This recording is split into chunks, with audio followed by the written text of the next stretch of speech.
Welcome back to Studio F, where we'll be talking about Priscilla here on Fast Times with Willy B. Gentlemen, let's broaden our minds. Russell?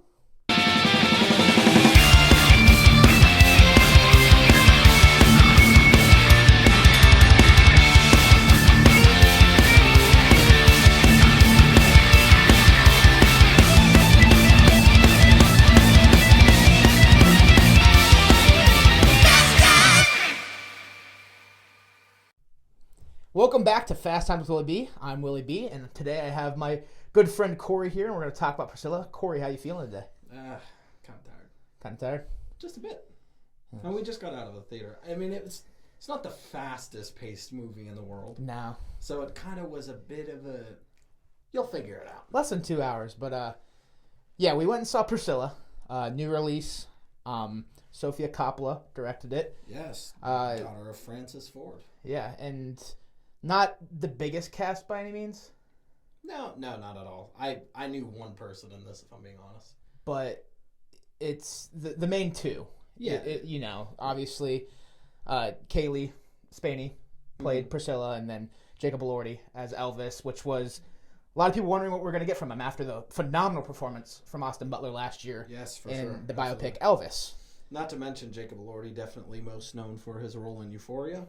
Absolutely, that's got to be his... I mean, he's probably the biggest star in the movie. That or the kissing booth, I think, is what brought him on the scene from Netflix. From Netflix with Joey King, right? Yeah. Yeah, okay. But Euphoria is probably his best performance in a role, yes, for sure. Absolutely. Well, I was always wondering why exactly...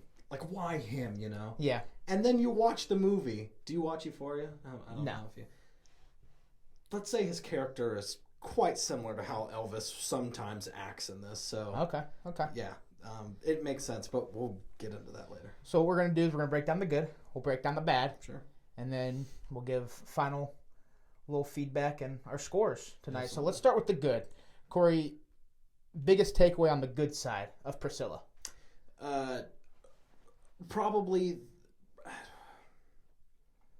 I like the way it was directed and shot. Cinematography wise, it's not like a movie like The Creator, Yeah. or which recently came out, or your big sci-fi, Blade Runner 2049. You don't get the chance to get big, glowing screens at you in the middle of the night, a singular shot. Nothing like that. But Yeah. As far as a movie that's mainly just people talking. Yeah. For sure, I thought it was directed quite well. They actually had some film grain on it and stuff like that to kind of give it some texture. I like the look of this film a lot. I did. There were some shots that I really enjoyed. One in particular, the first date scene, where Elvis is picking up Priscilla for the first time, and Elvis is standing outside in front of the car. Yep. Good shot. Very James Dean-esque, I thought. Yeah, and I really liked the set design too. I thought it was a really good set. I thought it really portrayed the 60s well, when they were in the diner. Oh, yes. All the bottled Cokes, the sets striped were great. Straws, Sets, props, costumes, all of it. everything. All the props, costumes, everything. You're right, They nailed it. mention that. I mean, you almost felt like you were in the 60s. To a T. So I definitely like the set design. My favorite part of this movie is probably the soundtrack. Yeah. You're a big fan of the license. Not a lot of Elvis. They sprinkled in it. No! See, that's what shocked me, because there's even a specific moment where they're talking about, well, what song are we going to pick? And they're sitting at a jukebox trying to figure out what, song they're going to Deciding pick. between the Beatles and Elvis. And then they just played nothing. Yeah. Which is kind of a bizarre choice, if you ask me, to just choose nothing. Between probably the two most iconic artists of all time. Maybe Michael Jackson, probably up there, right? Yeah. But between the Beatles and Elvis, to throw those options out there and then play nothing? Yeah. Bold move, Sophia. But I wasn't mad at it. No, I I wasn't either. not talking about that scene in particular. I wasn't mad at the fact that we didn't get a lot of Elvis. I think all we got was maybe a little subtle here and there, and then when they showed when he's on the piano, and then when they show his show on TV as well. Yep. But yeah, not a lot of Elvis. We got a good mix though of the 50s and 60s. A really good mix. I'm thinking the reasoning that they probably left out so much, iconic music from Elvis in general is probably from because last year. Baz Luhrmann. I mean, by the end of that movie, it's a great movie. That movie's a 9 out of 10 for me, right? Mm. But walking out of it, I felt like I was going to throw up if I heard another Elvis song. Really? I blasted Elvis for a month after watching Elvis. You know what I blasted what I still blast to this day ever since I watched it? Unchained Melody. Okay. That song is so great. So I actually have to throw something out there really quick. This isn't good. This isn't bad. This is just something that I just thought of. Yeah. There's a weird connection in this film, right? Directed by Sofia Coppola, right? And it's about Priscilla. Now, Priscilla's daughter, Lisa Marie, apparently dated Nicolas Cage for a while. Sofia Coppola, daughter of Francis Ford Coppola. Francis Ford Coppola, uncle of Nicolas Cage. Nicolas Cage's real name used to be Nicholas Coppola, but he changed it to Cage so that way he could stand out from his uncle. Isn't that a weird connection? Super weird connection. Very, very odd. Historian is what you're playing over here. I like it. But with the soundtrack, I do have to eat my words. On the Halloween episode, I talked about in Rob Zombie's Halloween how I hated that songs were played out of the era. And it really grinds my gears when that happens. Mm-hmm. But that happened in this movie, but it fit. Pretty much every time. And that's the Ramones. Well, what's funny is I kept thinking about that because I know how much you hate that. So every time it happened, it like pinged in my brain. There were songs where it hit and I was like, I don't like that. But at the beginning of the movie when they're in their diner and the Ramones starts playing, it's a Ramones song that sounds like it's older, even though it's 92. Yep. It's Baby I Love You, but it just fit really, really well. Look, I don't know that song, so I didn't notice that it wasn't from that era. So that's what I'm saying. So they got to slip that under. That's what I'm saying. They did a really good job at slipping that in because I caught it because it's one of my favorite songs by the Ramones. Mm-hmm. But I wasn't mad at it.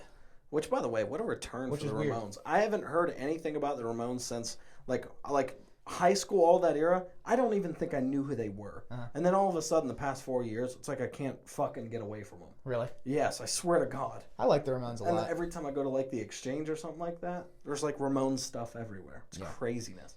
But overall, soundtrack, very good. Good soundtrack. Whoever did the score, I should have looked it up earlier. I didn't, but whoever did the score actually did a pretty great job as well. I think the first act was really good.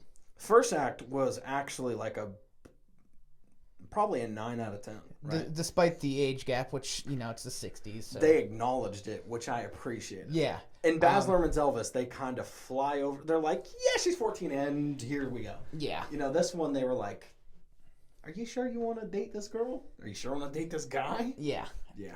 Despite the age gap, which, it's the 60s. It was a thing back then. Mm-hmm. The first act, I was really thinking that I was going to love this movie. Same. It's absolutely same. But we're in the good, and I don't know if I have much more to say. Unfortunately. I actually think, look, in my opinion, I actually liked all the performances. From Jacob Elordi to, what's her name? Kaylee? Is that her name? Yeah.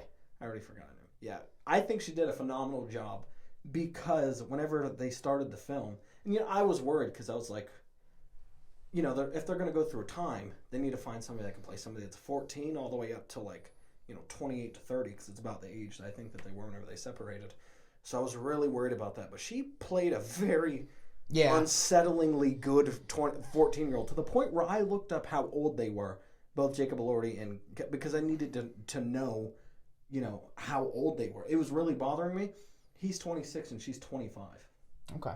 Yeah, I thought she did a better job younger. So did I.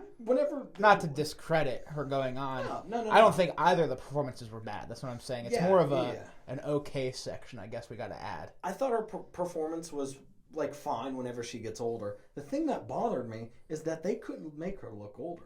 I think whenever they do the flash forward stuff, she's supposed to be 25, 28-ish, somewhere in there. I think she still looked like 17. Really? Yeah, it really bothered me. I could tell that she was getting older. I could tell by what they were doing with her clothes and stuff, but her face, she just freaking pours youthfulness or something. It's funny because if you watch this movie without knowing a lot, I don't know a lot of background from Priscilla, but if you go into this not knowing the age gap and stuff like that, you're probably sitting there like, wow, she's like a really attractive mother. But when you think about it, she's 24. She's 24. Yeah, and her daughter's already 10 probably? But you know what I mean? Yep. So I think they did a really good job. I think they picked a great actress to portray the age, movement. Absolutely. I even looked up in the theater sneak peek into how I sometimes will look at my phone, if I'm honest. But I ended up looking at the wedding pictures, and the very first picture of Elvis and Priscilla. Mm-hmm. They nailed the casting. As far as looks go, they both looked completely like him. Okay. So, do you have anything left for the good? I mean, other than casting, which I already kind of just said, I think the casting was all good. I think supporting characters were pretty good as well. Nothing earth-shattering, but nothing bad. Definitely nothing earth-shattering. Let's get that across. Man, I hate to say it, but I think that might be it. So, I guess I'll go to an okay, because I wouldn't lump it in with the bad, but... Yeah. I would say the performances were okay. Mm-hmm. I thought Elordi's voice kind of went in and out sometimes.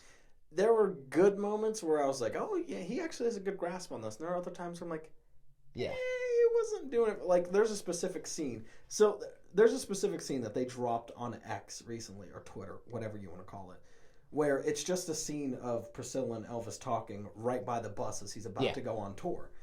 They dropped that scene prematurely. And this is the same shit that they did with Don't Worry Darling, where they dropped one scene and they picked the fucking worst scene to drop. Because in that scene, Jacob Elordi's accent, his Elvis impersonation, is freaking abysmal. It's horrible. Yeah. It is not even close.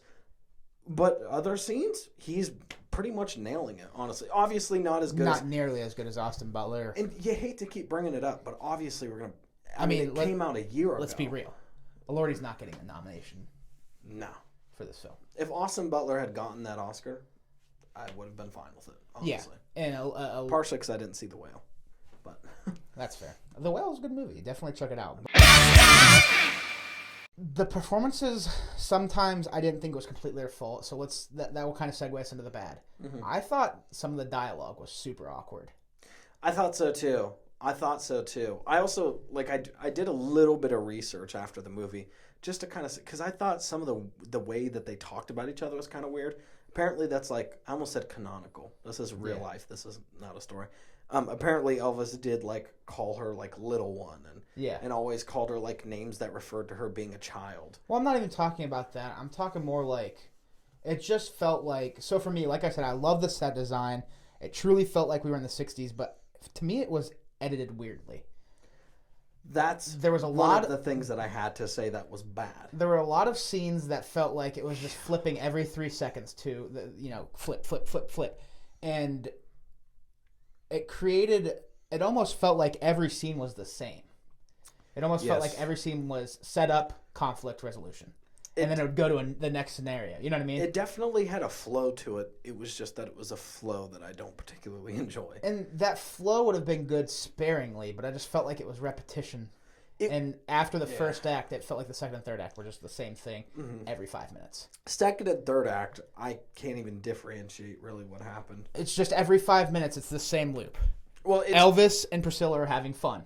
Turns into a fight. Yes. And then Elvis apologizes for being a dick. That's one of the notes that I had written down. So one of the notes that I had, you haven't seen this movie yet, I'm pretty sure. The Devil All the Time. No, I've not. It features Robert Pattinson playing a preacher. And the way he acts in that movie is very similar to how Jacob Elordi acts in this film, because he's calm, and sometimes he'll even specifically talk about the Bible, and he'll kind of have this really... this performance that's kind of energetic at times, but it's mostly suave and cool. It's really inviting, and then he just flips on a dime. Yeah. And it happened multiple times, like you said.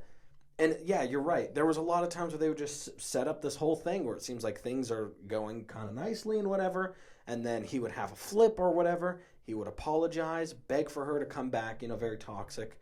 Whatever. And Priscilla was apparently a producer on the film. So yes, obviously, this is very obviously something that probably and it's based off the book, time. Elvis and Me. Yeah. And I will admit, yes, they did a great job at showing how toxic the relationship was, and that, Elvis wasn't the greatest dude. It also he can have all the talent in the world, but yes, he was an asshole. It showed, too, that he wasn't he was just an asshole for no reason. You could definitely tell, that guy has issues. But bad. It was super repetitive, and I guess... and at the end, I was getting kind of bored with it. Oh, I was ready for it to be done. Like I said, the first 30-ish minutes, I'm like, okay, this seems like it's going to be a fun ride. Mm-hmm. Then she moves in, and I'm like... It gets boring. It gets more boring when she moves in. Yeah. I was like, happy when that happened because I was like, now we get to see the real meat of it. It was just the same shit. She sits by the phone and waits for him to be done doing whatever he's doing. He calls and goes, you can't come and see me right now, baby. Yeah. And then they another newspaper kissing somebody. It was just repetition. And I think for me, again. Like, it's getting raved about, and I'm just sitting here and I'm like, I don't see it. My biggest gripe. Are you ready for this? Yep. We didn't learn a damn thing about Priscilla. Good point. You know what I learned about her?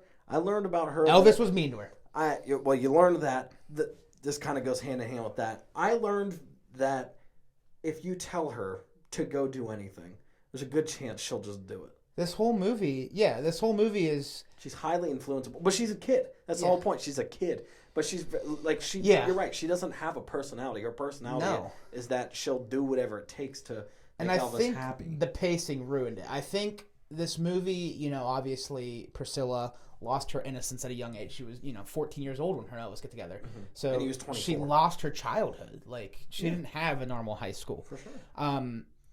But I wanted to see more after Elvis because we learned nothing about Priscilla. All we get in 2 hours is that Elvis bullied her. Mm-hmm. She put up with it. And then all of a sudden, I'm leaving. She just Credit got roll. Sick of it. Yeah. See, and that's another thing too, is I couldn't really find a reason or purpose for why she left, other than the fact that they do show you that, like, the drugs are kind of getting to be too much for him. Yeah. He's constantly staying in Vegas, doing that whole thing there, constantly sleeping with other women, whatever. All things that, unfortunately, we already saw in Baz Luhrmann's Elvis last year. Yeah. So, a rehash. And I thought their last time talking to each other, I actually thought that was a very interesting scene. Yeah. And there wasn't a lot said. It was just like I'm leaving you, and there's not much you can do. And he doesn't even try to do it. He knows that he pulled the last straw. But for me, yeah, you're right. And one of my notes is that it ended way too abruptly. Because too abruptly. I was excited to see, like... No, I didn't want to see a whole lot. No. I just wanted to see, like, where's she going to go? What's she going to do? Is she going to get a job? And they even built up this whole thing of, like, she wants to get a job, but Elvis won't let her, and yada, yada, yada. Yeah. Show us her... like...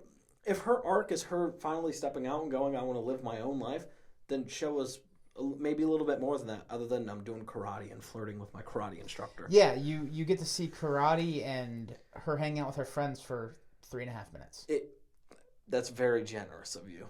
And it's upsetting because you're sitting here and you're like, they're doing a really good job at keeping Priscilla, like, on camera. Like, this movie's about her. It is about her. But it's still overtaken by Elvis every time he's on screen. And that's kind of... I wonder if that's, like, maybe the downfall or the problem with putting Elvis in anything is no matter what, you have to acknowledge the star power that he brought. And even in scenes about a movie that's not about him, he kind of has to steal the show because everything was kind of about him. But we should have seen more introspective about how she's feeling about these things. Other than just, I'm sad he's not home. Yeah, my thing is we don't even see a relationship with her daughter, really. No. When they have their kid, they just fly by all that stuff. Even if it's like something where she's writing a letter or doing something and it's like, her speaking over the scene, just her mind, what she's thinking. Anything. Reading out of the book, maybe. Honestly, do some narration. Yeah, narration, reading out of the book, maybe. I mean, maybe even do it like that style of storytelling where it's, if she wrote this book, then maybe have her, and maybe even not even just have the actress do it, maybe have actual Priscilla Presley just narrate some of the things out of the book and talk about how she's feeling or whatever, and it just didn't really happen, did it? Yeah, it just didn't feel like we learned a lot about Priscilla. It's kind of a shame, yeah. But that was my biggest gripe with this movie is you didn't even learn about who it's named after. Mm-hmm. And, again, very, appealing on the eyes outside of some of the quick cuts. The performances were, solid. Nothing to write home about, but they were good enough. Good, for sure. Yeah. Soundtrack was phenomenal, but when the movie's called Priscilla and you don't learn much about Priscilla, and I'm just sitting here and seeing all of these 9 out of 10 reviews and 10 out of 10 reviews, and I'm like, I just want to know what they went to the movie for. Yeah, it's crazy because she's such a reactive character. She doesn't have a lot of action in her unless Elvis provokes her to do something, whether it be a good thing or a bad thing. Yeah. So there are interesting ways to write characters like that, but it seems like they didn't really explore a lot of avenues other than just, well, Elvis is kind of the boss. Like, yeah, even whenever I'm a kid and my parents tell me to do something I don't want to do, yeah, sure, my reaction is to do that thing. Yeah. But, man, I have a lot of shit to say by the time I get to my room. You know what I mean? For sure. So it was kind of a shame. I want to talk about the editing for a second. Okay. I'm glad you brought that up because it slipped my mind again. There was at least 5 moments in this movie where they cut just a couple seconds out of a scene, and it was incredibly distracting. Yeah. There's a scene where somebody goes to hand Elvis a phone, and they cut from somebody just reaching over like this to him having the phone. Yeah. But it was like, you could tell it wasn't like a minute and a half went by. It was seconds. Yeah. What was that about? Yeah, I wasn't... Did you catch that too? The multiple times they did that kind of thing? It's yeah. very weird. And that's what I'm talking about with editing. I didn't like that. Weird. There was a lot of quick cuts, and I don't know, as visually, appealing it was on the eyes, they would throw something like that in there, and you're like, yeah, It's just, it didn't quite. So let's go to our final thoughts. Final overall thoughts, scores. Wow, what are we thinking? Yeah, so look, obviously I don't hate this film. No. I would say it's a little better than okay. I would say it's good light. Light on good, but good. I walked away. I didn't feel like I wasted my time. Fair. Especially getting to be here with Fast Times at Willy B. I appreciate that. But there were a lot of things that I enjoyed about it. I enjoyed it more than you. I did enjoy seeing that other side of Elvis because Elvis did really good at humanizing him. This movie kind of does a decent job at demonizing him a little bit. Yeah, for sure. And kind of bringing him down a peg. And it was nice to see some humility out of him. But all in all, I mean, it's kind of a passion project without a little bit of aim. Yeah. Without a little bit of push from, and I hate studios for the things that they do. I'm all about director's cuts. I'm all about all that stuff. But there is a line where a little bit of that push is necessary. Because sometimes you got to cut out a couple scenes that you love. For sure. That's just how you make a great movie. And this movie's not great. It's just kind of good. What are you giving it? It's really stuck between a 6 and a 7. Okay. I'd say 6.5, but I feel like you're not going to be content with a half. Oh, you can go. Are you content with half scores? Yeah, I'm going to do a 6.5 because if 5 is average, it's a step above average. But I wouldn't say it's a whole 2 steps. You know what? We can actually probably sit on 6. Okay. 6 out of 10 will do for me. So for me, it's funny because obviously I'm not the biggest fan of this film, but the soundtrack will be put on repeat. Yeah. I was listening to it on the way home. Were you? From the theater, yeah. God, it's a 30-minute drive. It's a great soundtrack. You can fit in that one song, 15 times? Yeah. But it just fell flat for me. I thought, the first act, good. Like I said, very good. And I even leaned over to you at one point and said, are you as bored as I am right now?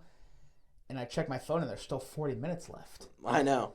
I could see you checking your phone a little bit. And I'm just like, I think it's the repetition for me that fell flat. Yep. I told you in theaters I was between a 5 and a 6.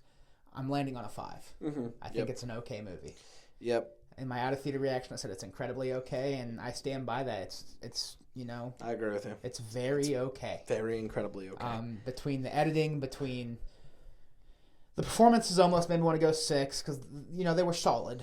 Soundtrack, loved it. Almost made me go up, but the editing and just the boredom factor for me. Yeah, you're getting bored. For sure. Yeah, are taking that away from me, and yeah, it's probably a movie I won't revisit anytime soon. Oh, you're fucking great. I'm never watching this again. Not very high replay value. No, I think it probably has horrible replay value. Yeah. Yeah, I'd just watch Elvis again if I'm in a kick for Elvis. For sure. If I'm in an Elvis kick, I'm definitely I will watch that over any other Elvis. Not because I hate how they, villainize him in this one. I thought they did a really good job of showing how much of a dick he could really be. I'm all for Team Fuck Elvis if I'm being honest. But sorry. Just you have more fun with Baz Luhrmann's Elvis. See, the thing with Baz Luhrmann's Elvis is, and I don't say this a lot because this will get a million people pointing a sword at you in half a second. I don't really give a shit for Elvis. I don't care for his music, really. I don't listen to any of it. I'm a fan. Unchained Melody, I don't even listen to his rendition of Unchained Melody. Okay. Sometimes every now and then I'll get in the mood for it, so I will. Yeah. But I just listen to the original version. I enjoy Elvis's music. But the thing about Baz Luhrmann's Elvis is that it actually got me to I kind of sympathize with him. Yeah, for sure. A little bit. And I actually liked that take that it was his fans that killed him. It was his drive to be the best performer, to constantly be giving everything to the fans and nothing for himself, nothing for his family. I think that's an interesting take. Yeah. I think here we just get a very lonely movie about Priscilla, being at home without Elvis, which I'm not saying Elvis needs to be in the movie more. I think they had a good mix. No, I wish we learned more about Priscilla. It's the fact that whenever Elvis was gone, it was more just waiting by the phone. We watched the movie. There has to be, and seems kind of messed up to say considering it's produced by Priscilla Presley herself, but there has to be more to her than just that. Even deep down there somewhere, show me breadcrumbs of another, something else. This movie was based off a book she wrote, and I still don't know a thing about her. Yeah. Other than her name, her ex-husband's name, her daughter's name, and that she dyed her hair black for Elvis.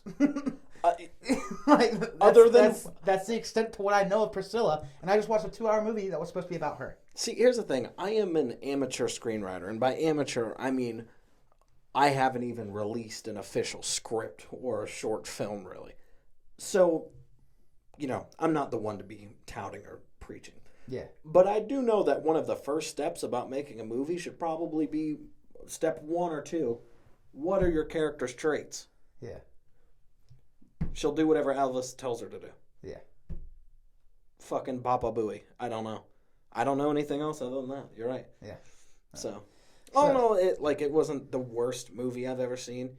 Still better than Gremlins, but okay, that's unwarranted. I just said that to make you mad. He just lost the chance of ever coming back on this show. No, I'm kidding. It's great to be here.